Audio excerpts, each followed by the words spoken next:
When have you said that's not my name? My boyfriend's little sister pulled me aside at his birthday dinner and whispered, "Did you know he calls you Melanie when you're not around?" My heart dropped. I'm Guatemalan, and my name is Melanith. It hurt so much more because when I moved to America, my grandmother told me I had to blend in with the white people, and forced me to erase everything about myself. He knows my name is the only connection to my country I have left. I guess Caitlin, his sister, must have seen the confusion on my face because she showed me a screenshot from their family group chat. Him. Melanie's coming to the game tomorrow. Caitlin. Isn't her name Melanith? Him. Dude, whatever. You know what I meant, lol. I thanked her for telling me and went home early. That night in bed, I decided to test him. Someone called me Melanie today at work. Hunter shot up like I'd slapped him. Who? I hate when people do that. Your name is beautiful, Melanith. His voice cracked with genuine anger. I wanted to believe him, but Caitlin's screenshot kept flashing in my mind. As soon as he was asleep, I sweeped through that man's phone, and I found nothing. No mention of Melanie anywhere. The message Caitlin showed me didn't even exist.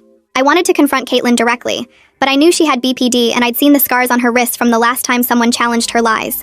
And on Sunday dinner at his parents' house, his mom pulled me into the kitchen. "Melanith, mi amor, help me with the salad." She matched my smile back and said, "Hunter made us all practice your name before you first came over. He said anyone who couldn't say it right wouldn't get to meet you." Enough was enough. The next morning, I brought it up to Hunter over morning coffee. "Hey, so your sister told me..." Ding. I was immediately interrupted by the sound of the front doorbell. I opened the door and saw Caitlin. I came with muffins for my favorite couple. As she set them down, she added casually, "I'm so protective of Hunter. His ex even called me obsessive once." She laughed. 2 weeks later, she broke up with him and moved 3 states away. All it took was a few words. I couldn't tell if she was opening up or threatening me. And at work, I swear I saw her in the parking garage. But when I turned around to face it, nothing was there. I kept it to myself because I didn't want Hunter to think I was going crazy. But that night, everything changed. As we lay in bed discussing our future, he whispered, "I can't wait to marry you. Have a little Melanith running around." It was the only time we'd talked about marriage, whispered in the dark. So imagine my shock the next day at his family reunion when Caitlin cornered us by the potato salad. "So are you guys thinking about marriage? You would be so cute together." I immediately jolted my head towards Hunter, who looked even more confused than me. "Why do you say that?" I asked, trying my best to sound casual. You know, I've been watching 90 Day Fiancé on Netflix and it's been, making me think of weddings. 90 Day Fiancé has never been on Netflix. Caitlin was stressing me out so much that 2 weeks later, my period was late. I took 5 pregnancy tests just to make sure my womb was empty, and that same evening, Caitlin stopped by. She'd never hugged me before, but suddenly her arms were suspiciously around me, and her hands lingered on my belly. Before I could say anything, she was in our kitchen, pouring red wine into a glass. "Cheers to the happy couple." "Caitlin, it's really late." "Oh, I see." She interrupted me. "If you don't want any wine, that's okay. Is there a specific reason you don't want any, though? Anything you need to tell me?" She held my gaze for a moment too long before excusing herself to the bathroom. The second the door clicked shut, I turned to Hunter. "This is insane. She's crossing every boundary we have. The wine thing? She's implying I'm pregnant. How the hell does she even know to ask that?" Hunter's face crumpled with guilt. I know. I'm so sorry. It's just..." He ran his hands through his hair. "She doesn't really have friends, Melanith. I think she just wants you to like her, to be close with you." I stopped listening after that, because in the corner of the room was my purse. The same purse I distinctly remember hanging by the front door. I walked over and my hands fingered my keychain comfort toy, the one Caitlin had given me for my birthday. Something glinted in the stuffed bear's eye. I angled it toward the light, and there it was. A tiny lens where the bear's eye should be. Everything clicked.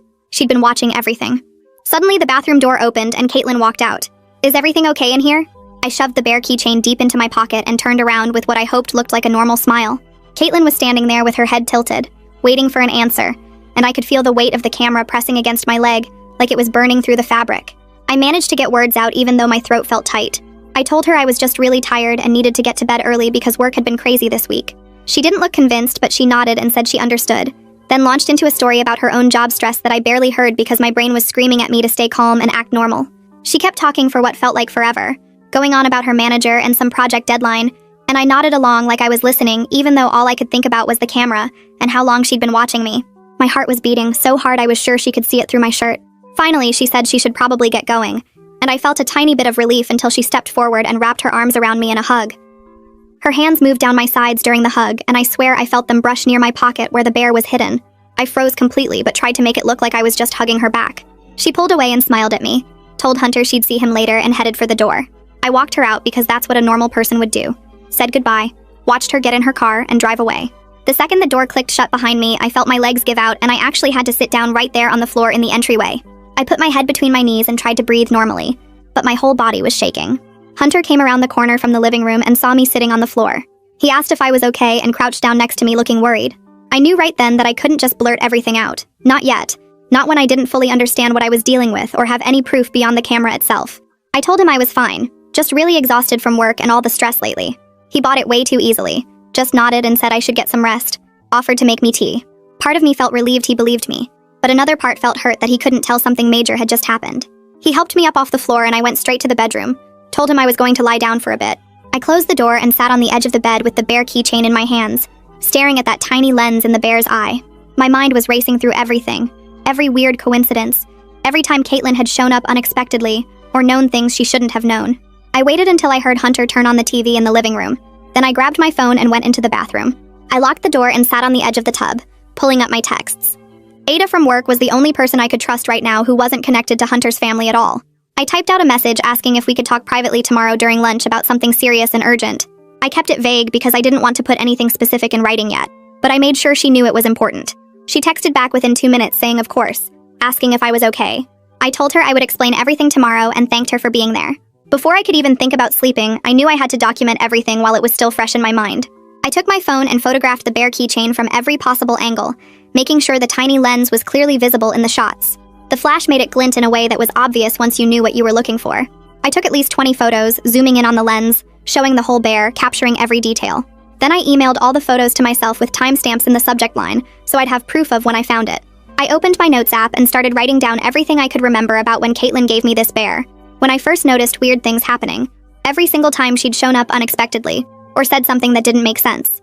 The list got longer and longer as I typed, and seeing it all written out like that made the pattern impossible to ignore. I wrote down the pregnancy test thing, the marriage comment at the family reunion, seeing her in the parking garage at work, all of it. My hands were shaking so bad I kept making typos, but I didn't care. I just needed to get it all down before I forgot any details. I barely slept that night. Every time I closed my eyes, I pictured Caitlin watching me through that camera, seeing everything I did in my own home. The next morning at work, I was a complete mess. I kept checking my purse every few minutes to make sure the bear was still in there, like it might somehow disappear or someone might take it. Every time someone walked past my desk, I jumped and tensed up, which was ridiculous because Caitlin didn't even know where I worked. Or at least I didn't think she did, but now I wasn't sure what she knew and didn't know. My boss walked by around 10 and paused at my desk, asked if everything was all right because I seemed distracted. I told her I was fine, just dealing with some personal stuff, and she nodded and moved on. I felt bad for lying, but I couldn't exactly explain that my boyfriend's sister had been spying on me through a stuffed bear. At lunch, I met Ada at a coffee shop 3 blocks away from the office, a place neither of us usually went where we definitely wouldn't run into anyone from work. We grabbed a table in the back corner and I pulled out my phone before we even ordered drinks. I showed her the photos first, zooming in so she could see the lens clearly. Then I told her everything, starting from the beginning with the fake screenshot about my name, moving through all the boundary violations, the wine and pregnancy implications, and finally finding the camera. I talked fast and probably wasn't making complete sense, but I needed to get it all out. Ada didn't interrupt me once, just listened carefully with this serious expression on her face. When I finally finished, she reached across the table and squeezed my hand. She told me she believed me completely, and that what I was describing was not okay. It was actually really scary. Hearing someone else validate that I wasn't crazy or overreacting made me want to cry from pure relief. Ada pulled out her phone and started scrolling through her contacts. She said her cousin had dealt with a stalking situation last year, and there was this guy who worked in tech security who had helped her out. His name was Darius, and he knew all about hidden cameras and surveillance stuff. She texted him right there at the table, explaining briefly that her friend needed help with a potential surveillance device. He responded within minutes saying he could meet with me tomorrow during my lunch break if that worked. Having a concrete next step, an actual plan of action, made me feel less helpless and trapped. I wasn't just sitting around being scared anymore. I was doing something about it. That evening back at the apartment, I decided I couldn't confront Hunter yet, not until I understood exactly what I was dealing with and had more information. I pulled out my phone and opened a new note, started making a detailed list of every single time Caitlin had shown up unexpectedly over the past few months.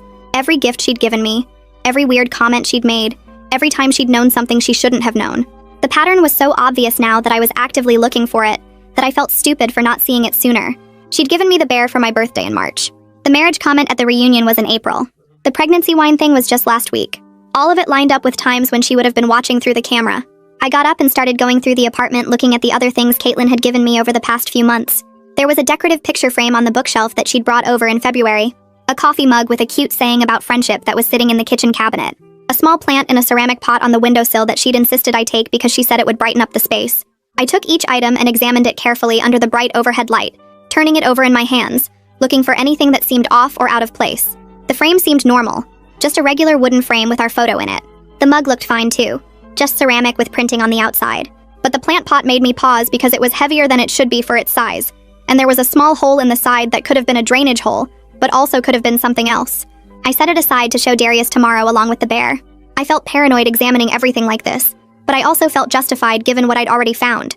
If she'd put a camera in one thing, who knew what else she might have done?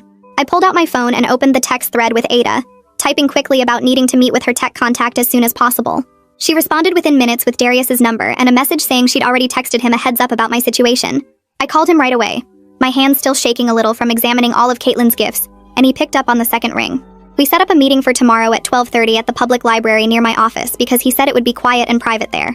After hanging up, I grabbed a notebook from my desk drawer and started writing down every question I could think of about the camera, like what it could record, how far it could see, whether it saved footage somewhere, and how to handle it without destroying evidence. Writing the questions made me feel less helpless, like I was actually doing something instead of just freaking out. That night I couldn't sleep, my brain running through everything Caitlin might have seen over the past few months, so I got up around 2 a.m. and went into the bathroom. I stood there looking at myself in the mirror under the bright overhead light, and I started saying my name out loud. Melanith, Melanith, Melanith. My grandmother had tried so hard to make me erase it, to make me blend in and disappear into whiteness, and now Caitlin had been watching my most private moments, but my name was still mine. It felt like a small thing, but it made my chest feel less tight, made me feel like I still had something she couldn't take from me. I went back to bed and managed to sleep for a few hours before my alarm went off. The next morning, Hunter was making coffee in the kitchen when he turned to me with this hopeful smile and suggested we invite Caitlin over for dinner this weekend, saying it might be nice to spend time together as a family. I had to literally bite the inside of my cheek to stop myself from reacting, from yelling about how the last thing I wanted was her back in our apartment. Instead, I made up some excuse about having a big work project due and needing the whole weekend to focus on it. He looked disappointed, his face falling a little, but he said he understood and didn't push it. I felt guilty for lying to him when we usually told each other everything, but I kept reminding myself that I needed to protect myself first and figure out what I was dealing with before having that conversation. As I was getting ready to leave for work, I walked into the living room to grab my purse and stopped cold. It was sitting on the kitchen counter instead of hanging by the front door where I always put it. My skin started crawling as I realized Caitlin must have moved it last night when she went to the bathroom, must have touched my things and repositioned everything. I walked over and checked inside the purse, going through every pocket and compartment, but everything seemed normal and in its place. Still, the violation of knowing she'd gone through my stuff made the whole thing feel even more real, even more invasive than it already did. I grabbed the purse and got out of the apartment as fast as I could, needing to be anywhere else. At 12:30, I walked into the library and found the study room Darius had described, a small glass-walled space in the back corner. He was already there, a guy in his late 20s with glasses and a messenger bag, and he stood up to shake my hand when I came in. I pulled the bear keychain out of my purse and set it on the table between us, and he immediately pulled out this small magnifying tool from his bag and started examining it carefully. Within 2 minutes, he looked up at me and confirmed it was definitely a wireless camera, then turned the bear over to show me a tiny SD card slot I'd never noticed before. He explained it could either record locally to that card or stream to a phone app in real time, depending on how whoever installed it had set it up. My stomach dropped as he kept talking, explaining that the camera had probably been watching me for months, recording or streaming everything within about 15 feet of wherever I kept my purse. My bedroom when I hung the purse on my closet door, my bathroom when I set it on the counter, my kitchen when I left it on a chair. Everywhere I went in my own apartment, she'd been watching. Darius must have seen my face go pale because he quickly said we could figure out exactly what was captured and who had access to it, but I barely heard him over this ringing sound in my ears. He reached across the table and touched my arm gently, waiting until I focused on him again before continuing. He told me very clearly that I should not try to access the camera's feed or app myself, because it would alert whoever was monitoring it that I knew about the device. Instead, he suggested we document everything thoroughly, take detailed photos and notes about the device, and consider taking it to a forensic specialist who could examine it properly without tipping anyone off. He pulled out a small notebook and wrote down the make and model number of the camera, tearing out the page and handing it to me to keep as evidence. About 10 minutes later, Ada showed up, slipping into the study room and sitting down next to me. She listened as Darius finished explaining the technical details. Then she looked at me seriously and said, "I should talk to a lawyer before confronting anyone, even Hunter." She pointed out that what Caitlin did might actually be illegal, like a real crime, and I should understand my options before deciding how to handle any of it. Darius nodded and said he'd be happy to write up a technical report about the device if I needed it for legal purposes, something official that explained what it was and what it could do. I thanked them both, feeling overwhelmed but also grateful that I had people helping me instead of dealing with this alone. Back at my desk that afternoon, I opened a private browser window and started searching for attorneys who handled privacy cases and surveillance issues. I found a firm downtown that offered free initial consultations, which was good because I had no idea how much this kind of thing cost. I called during my afternoon break, and the receptionist who answered was professional and calm, not making me feel weird or paranoid for asking about hidden cameras and privacy violations. She got me scheduled for an appointment on Friday afternoon, which was only 3 days away, and I felt a little better knowing I'd have legal advice soon. That evening at home, I waited until Hunter was in the shower.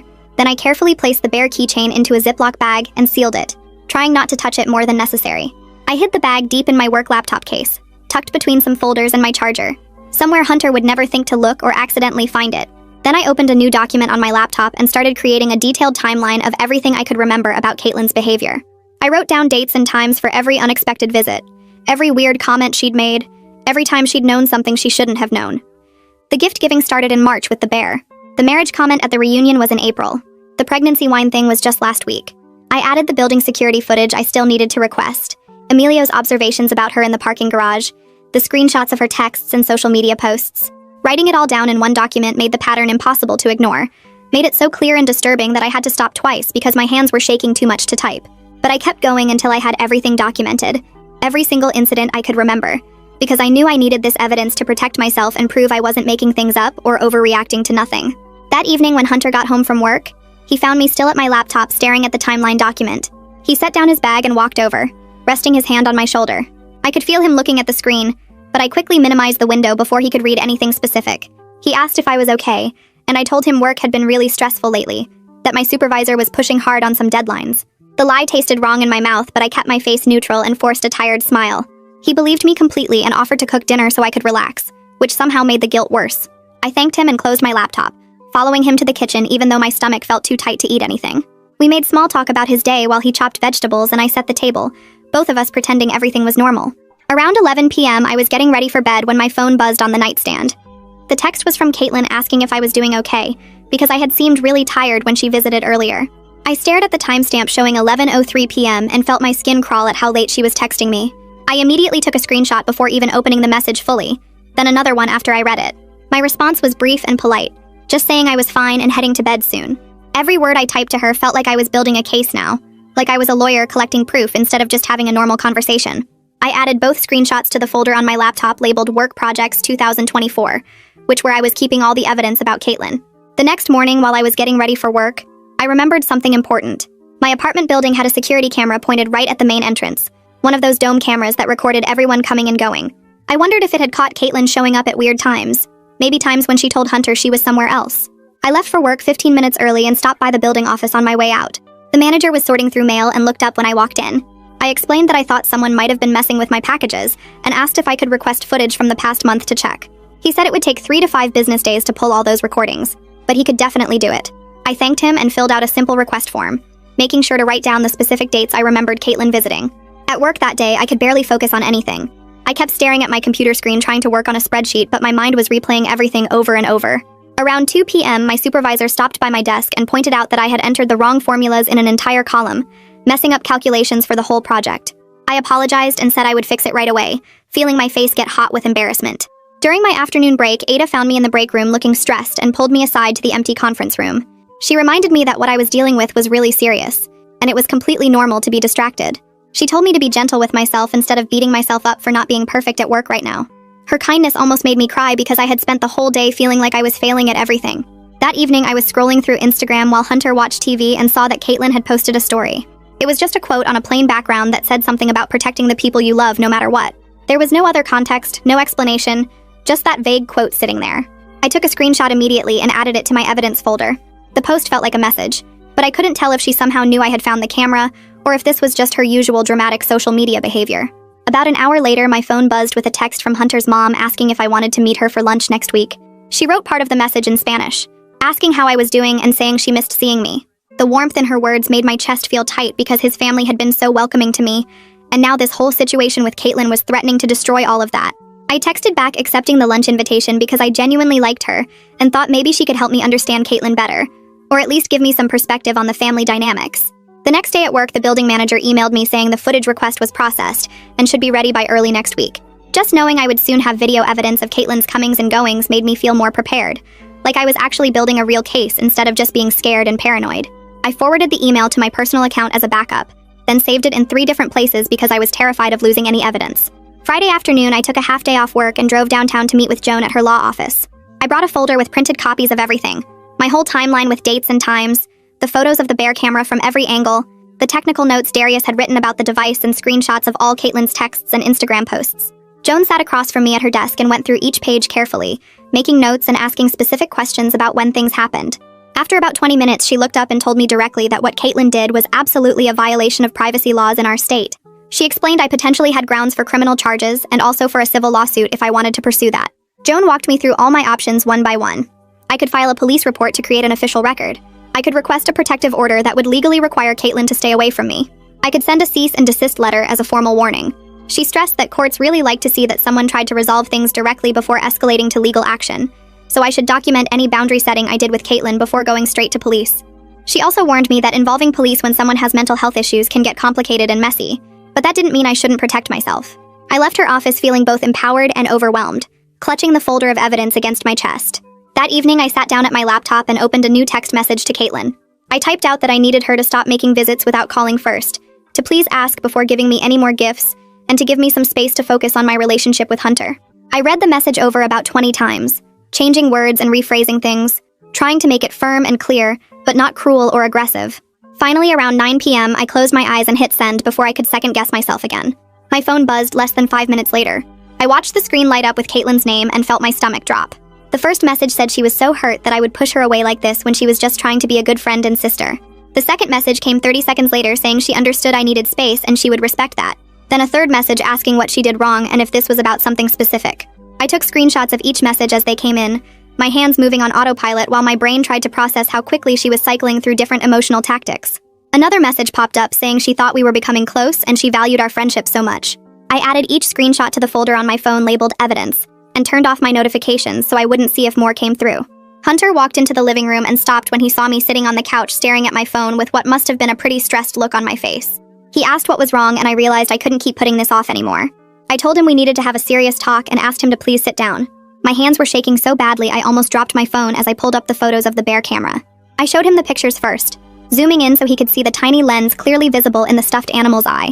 Then I walked him through my whole timeline of Caitlin's behavior, starting with the fake screenshot about my name and going all the way through to finding the camera. I explained how she knew about the pregnancy tests, about our private marriage conversation, about things she shouldn't have known unless she was watching or listening somehow. Hunter stared at the photos on my phone for what felt like forever without saying anything. I could see his face going through different expressions as he tried to process what this meant about his sister. When he finally spoke, his voice was quiet, and he said he was horrified and angry that she would do this to me. But then he asked if he could talk to Caitlin first before we got police or lawyers involved, because she was his sister, and he was really worried about how she would react if we went straight to authorities. I felt something hot and sharp in my chest when he said that. We spent the next 2 hours talking through what to do next, and it turned into the first real fight we'd ever had as a couple. I got why he was worried about Caitlin's mental health, but I was so mad that he was asking me to wait when I was the one who got violated. I told him I'd been watched in my own home for months, in my bedroom and bathroom, and he wanted me to just pause while he tried to handle it gently with his sister. He said he wasn't asking me to do nothing, just to let him try talking to her first. We went back and forth for a while until we finally reached a compromise on some immediate safety steps we could take right away. We agreed to change our locks so Caitlin couldn't get in anymore, to tell her clearly she wasn't allowed to visit without calling first, and to secure anything private or valuable in our apartment. Hunter promised that if Caitlin didn't respect the boundaries, or if anything else happened at all, we would go straight to the police with no more delays. We also agreed to be completely honest with each other going forward, and to make decisions together as a couple, instead of him trying to protect his sister while I tried to protect myself. It wasn't the perfect solution I wanted, but at least it felt like we were on the same team now, instead of pulling in different directions. The next morning, a locksmith showed up at our apartment and installed brand new locks on our door. I made it clear that only Hunter and I would have keys besides the building manager, no spare for family members or anyone else. While the locksmith was finishing up, Hunter called Caitlin and told her about the new lock policy, and that she needed to call before visiting from now on. I could hear her crying through the phone from across the room, but Hunter stayed firm with the boundary he was setting. Hearing him actually hold that line with her made me feel more confident that we could handle this together. After the locksmith left, I ordered a basic security camera from Amazon that pointed at our front door and sent motion alerts to both our phones. It wasn't fancy, but knowing I would have a record of anyone who approached our apartment made me feel safer. Hunter helped me install it that afternoon and mount it in the right spot, and he didn't complain about the cost, even though we hadn't budgeted for it. That evening, Hunter said he wanted to meet Caitlin at a coffee shop to talk to her privately about everything that happened. I told him I would stay home because I wasn't ready to face her yet, and honestly wasn't sure I could trust myself not to lose my temper and make things worse. He left around 6, and I spent the next 3 hours cleaning the apartment like a crazy person, scrubbing counters that were already clean and organizing drawers that didn't need it. I kept checking my phone every few minutes to see if Hunter had texted, but there was nothing. When he finally came home after 9, it had been almost 3 hours, and he looked completely exhausted. He sat down on the couch and told me that Caitlin denied everything at first, saying she had no idea what he was talking about with any camera. Then she started crying and said she was just trying to look out for me and make sure I was good enough for him. After that, she got angry and accused him of choosing me over his own family. He said he wasn't sure what to believe about her real intentions, but he had told her very clearly that the camera was absolutely not okay, and she needed to respect our boundaries going forward. I felt frustrated that he was still giving her the benefit of the doubt about her intentions when the evidence was right there in front of us. But I could also see how hard this was for him, having to choose between supporting me and protecting his sister. Hunter admitted that he asked Caitlin if there was any other proof besides the camera itself, like an app or device that would show it was connected to her phone. She denied having anything like that and said maybe someone else put the camera there to frame her. He seemed really torn between believing her story and believing what I was telling him, which hurt even though I understood family loyalty was complicated. I reminded him that we would know more once the building security footage came in, and once Darius could do the full technical analysis of the camera device. The next morning, my phone rang while I was getting ready for work, and Darius's name popped up on the screen. I answered quickly, and he told me he'd been researching the camera model online late into the night.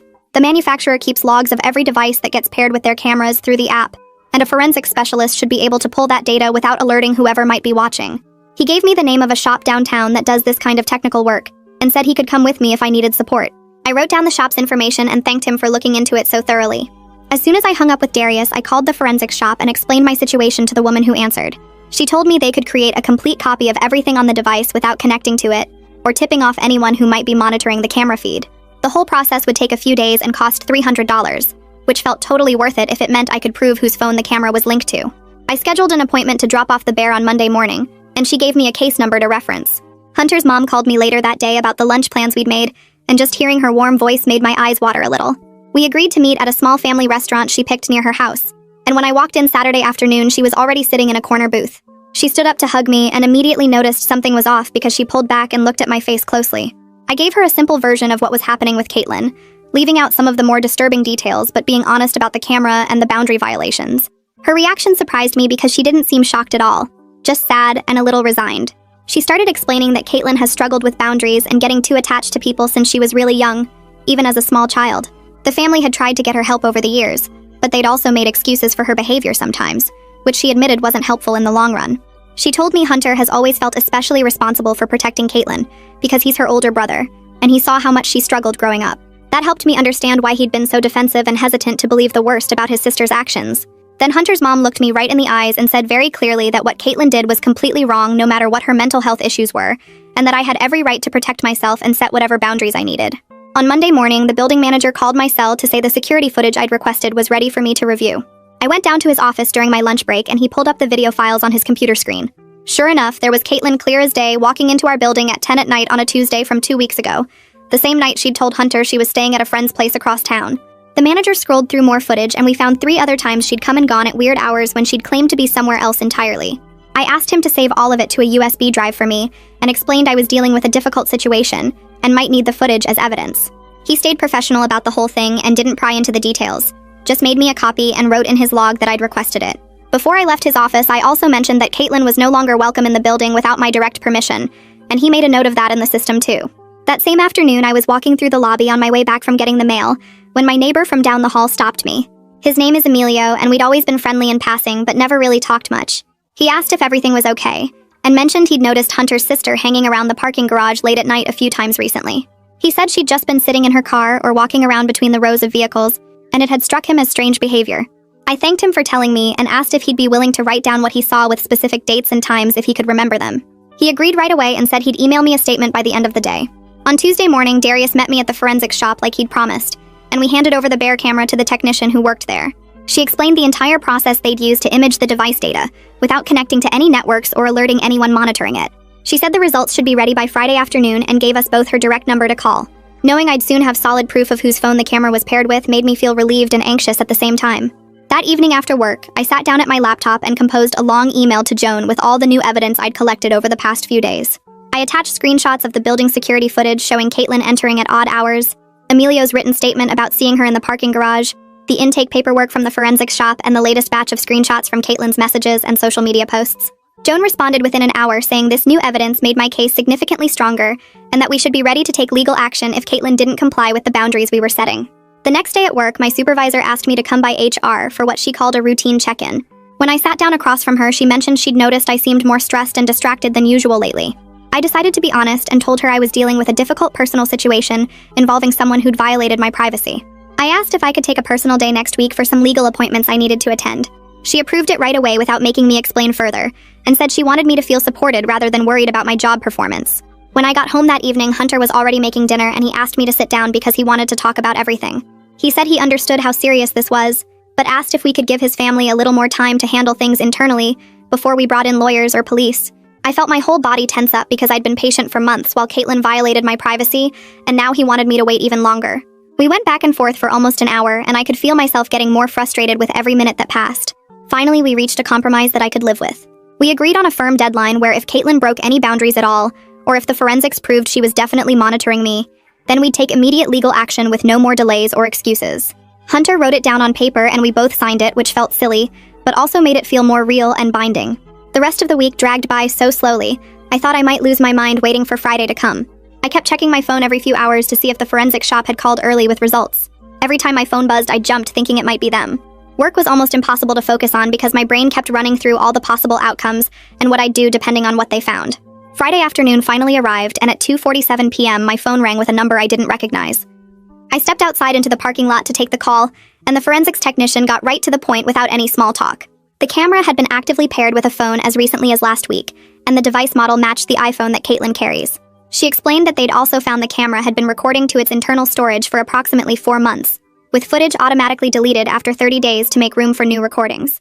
4 months. She'd been watching me for 4 entire months. I thanked her and ended the call, then just stood there in the parking lot staring at nothing while cars drove past me. My hands were shaking so badly I almost dropped my phone twice while trying to pull up Joan's number. She answered on the second ring, and I told her the forensics results without even saying hello first.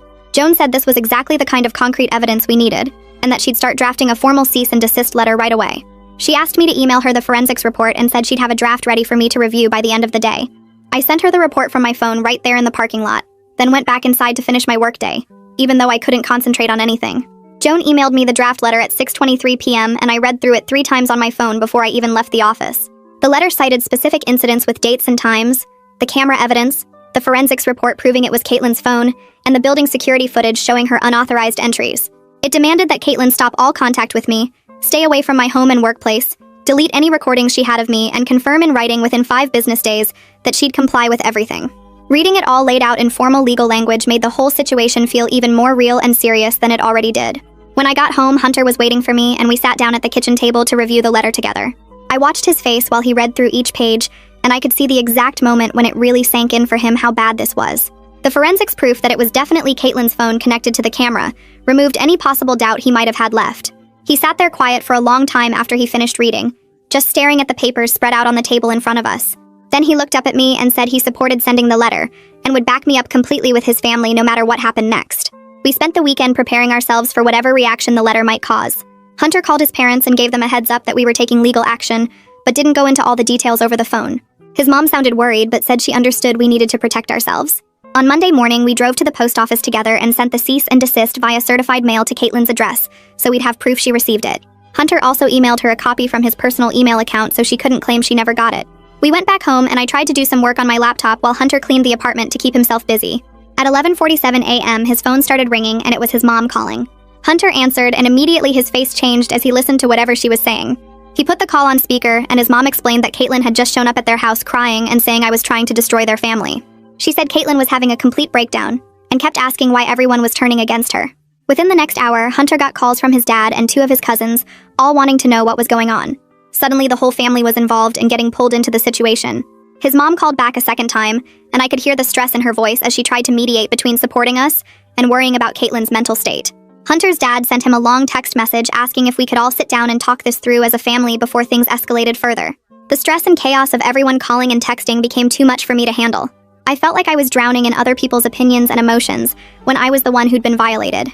I told Hunter I needed to stay at Ada's apartment for a few days to get some space and feel safe away from everything. He was at his parents' house trying to calm everyone down when I packed a bag with enough clothes and toiletries for almost a week. I left him a note on the kitchen counter saying I needed some time but that I loved him, and we'd figure this out together. I also wrote that I wasn't angry at him, but I needed to be somewhere that felt completely safe right now. Driving to Ada's place, I felt this weird mix of guilt for leaving and relief at getting away from the apartment where I'd been watched for so long. Being in a different space where Caitlin had never been and couldn't show up unexpectedly made me feel like I could finally breathe properly again. Ada had already set up her guest room for me and had bought my favorite snacks from the store. She didn't ask a million questions or try to give me advice, just let me exist in her space without any pressure. Hunter texted me around 9 p.m. saying he understood why I needed space and that he was sorry his family was making everything harder. He said he'd told his parents the full story with all the evidence and made it clear that Caitlin's behavior was completely unacceptable, regardless of her mental health struggles. He wrote that he'd asked them to stop calling and texting me and to give us both some room to breathe. His last message said he was on my side and asked me to be patient while he worked things out with his family, but promised he wouldn't let them pressure me into anything.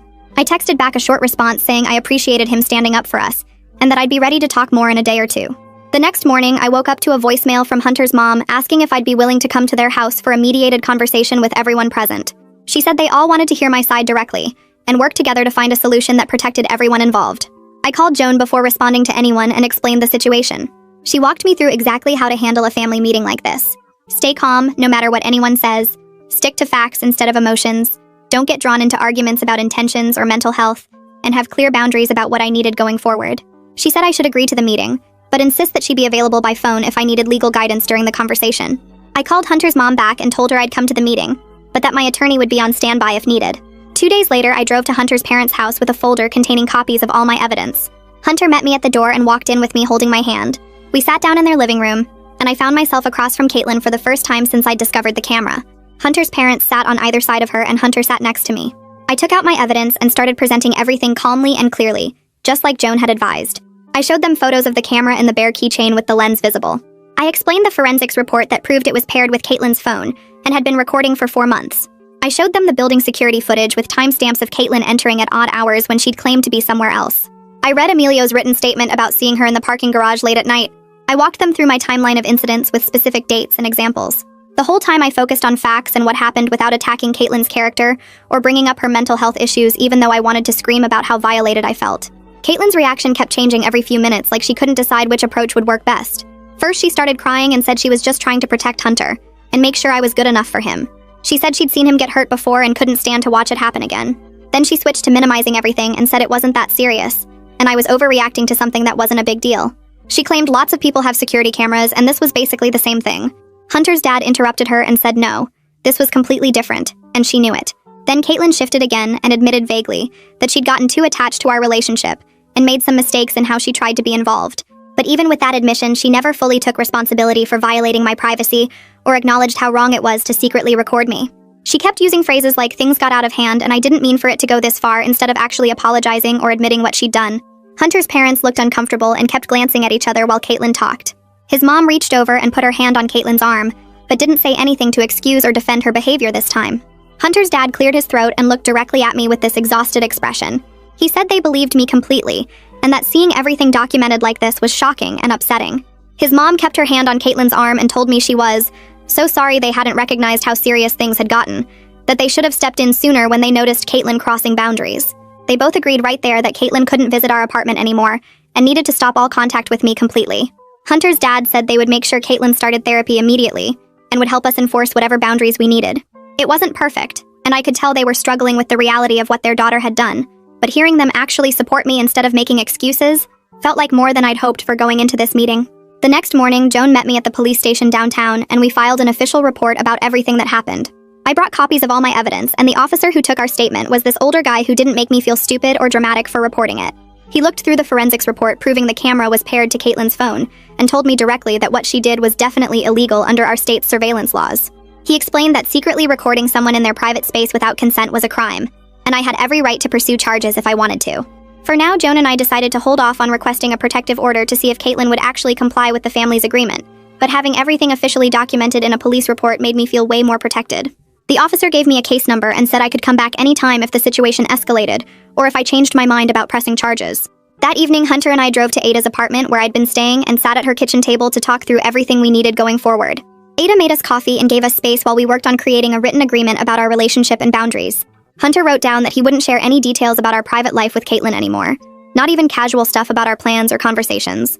We agreed to have weekly check-ins where we'd both talk honestly about how we were feeling and whether we felt safe and respected. The most important part was writing down that if Caitlin violated any boundary even once, we would go straight to the police for a protective order with no more chances or family mediation. Hunter signed it and I signed it, and we both kept copies on our phones. Writing it all down and making it official between us made the agreement feel real and binding instead of just promises we might forget about later. The next day, Ada helped me move all my stuff back into our apartment, and we spent the whole afternoon securing my digital privacy. I changed every single password I had for email, social media, banking, everything. Ida showed me how to set up two-factor authentication on all my accounts, so even if someone had my password, they couldn't get in without my phone. I went through Instagram, Facebook, and Twitter, and removed Caitlin from my friends' lists and blocked her number in my phone. Each small action of taking back control over my own information felt like I was reclaiming a piece of myself that had been violated. Ada stayed until we finished everything and ordered pizza for dinner, and having her there made the whole process feel less scary and more like I was just doing normal maintenance on my life. Later that evening, Hunter sat down with his phone and drafted a text message to Caitlin that said basically the same things as the cease and desist letter Joan had sent. He wrote that she wasn't allowed to contact me in any way, couldn't visit our home, and needed to stop trying to monitor or track us. He told her he loved her and always would because she's his sister, but that her behavior was completely unacceptable, and there had to be real consequences for what she'd done. I watched him type it and revise it a few times before finally sending it, and I could see how hard it was for him to set that boundary so firmly with someone he cared about. But seeing him actually do it and not make excuses or soften the message made me feel way more secure about our relationship and our future together. A whole week went by after that with absolutely no contact from Caitlin. Her Instagram and Facebook accounts went completely quiet with no new posts or stories, which was weird because she usually posted multiple times a day. I checked the building security app every morning, and there were no logged attempts of her trying to enter our building or even walking past the entrance. The silence felt almost eerie after months of her constant presence in our lives, and I caught myself being super hyper-vigilant about everything. I checked the door camera on my phone like 50 times a day and kept looking over my shoulder when I walked to my car or went to the store. But gradually, over those 7 days, I started to relax just a tiny bit, like maybe the boundaries were actually going to work, and I could start feeling safe again in my own life. At work, I scheduled a meeting with my supervisor and someone from HR to explain what had been going on. I told them I'd been dealing with a stalking situation involving my boyfriend's sister, but that it was now being handled through legal channels and family agreements. My supervisor was really understanding and didn't ask for a bunch of details that would have been embarrassing to share. HR adjusted my workload temporarily, so I had fewer tight deadlines while I was dealing with everything, and they moved my desk to a less visible spot in the office away from the windows and main entrance. Over the next few days, my work performance started to get better, because I wasn't constantly distracted by worrying about Caitlin showing up or watching me somehow. I actually finished a big project on time, and my supervisor complimented my work, which made me feel more like myself again instead of just a victim of someone else's obsession. During that same week, Hunter's mom texted asking if I wanted to meet her for coffee, and we met at this quiet place near her house. She immediately apologized again for not recognizing how serious Caitlin's behavior had become over the past few months. She explained that the family had kind of normalized a lot of Caitlin's boundary issues over the years because of her mental health struggles, making excuses for behavior that actually wasn't okay. She said seeing everything laid out as documented evidence with timestamps and forensics reports was a huge wake-up call for both her and Hunter's dad. She promised to stay in regular touch with me and support both me and Hunter through whatever came next with Caitlin's treatment and recovery. Having her say all that and really mean it made me feel less alone in this whole situation, like I had someone from his family actually on my side who understood what I'd been through. 2 weeks after the family meeting, Hunter told me he'd started seeing a therapist to work through his feelings about his sister and his own role in enabling her behavior for so long. He didn't make any big dramatic promises about becoming a completely different person overnight, but he shared some of what he was learning about healthy boundaries and complicated family dynamics. His therapist was helping him understand that protecting Caitlin from consequences had actually made things worse for everyone, including her. Hearing him take real responsibility for his part in how things got so bad and actively working on himself in therapy made me feel way more hopeful about our future together as a couple. One afternoon, I stopped at a coffee shop near my office to grab a latte before heading home. When the barista called out my order, I noticed she'd written Melanie in black marker on the cup. In the past, I would have just let it go and pretended not to notice because correcting people felt awkward and demanding. But this time, I walked back up to the counter and politely told her my name was actually Melanith, and asked if she could remake it with the correct spelling. She apologized right away, and made me a new drink with my real name written carefully on the cup. It was such a small thing that probably didn't matter to anyone else, but to me, it felt like reclaiming a piece of my identity that I'd let other people diminish for too long. My name was the only connection I had left to Guatemala and my heritage, and I wasn't going to let anyone erase it anymore, not even by accident. 3 weeks passed without any sign of Caitlin, and I started to feel like I could breathe normally again. Then one Tuesday evening, while Hunter and I were watching TV, his phone rang and I saw his mom's name on the screen. He answered on speaker and she got straight to the point. She told us that Caitlin had started seeing a therapist twice a week and asked them to pass along that she was working on herself. His mom made it super clear this wasn't Caitlin asking for contact or forgiveness, just information she wanted us to know. The message coming through his parents instead of directly from Caitlin showed she was at least following the no contact boundary for now. Hunter thanked his mom and we hung up, and neither of us really knew what to say about it. A month after everything came out into the open, Hunter and I stood in our kitchen cooking pasta together. The door was locked with the new deadbolt, and the security camera by the entrance was recording like it always did now. As we chopped vegetables and stirred sauce, we talked honestly about everything we'd lost. Some of the easy trust was gone, some of the innocence about his family, some of the relaxed feeling we used to have in our own home, but we also talked about what we wanted to keep building together despite all the mess his sister had created. It wasn't some perfect happy ending where everything was magically fixed. It was just real life, with both of us choosing to keep trying and naming the hard stuff out loud instead of pretending it didn't exist. And that's the story with a little lesson tucked inside. I love when a simple moment reminds us how much we can still learn. If this gave you something new to think about, that's all I could ask for. Subscribe so you'll be ready for the next one.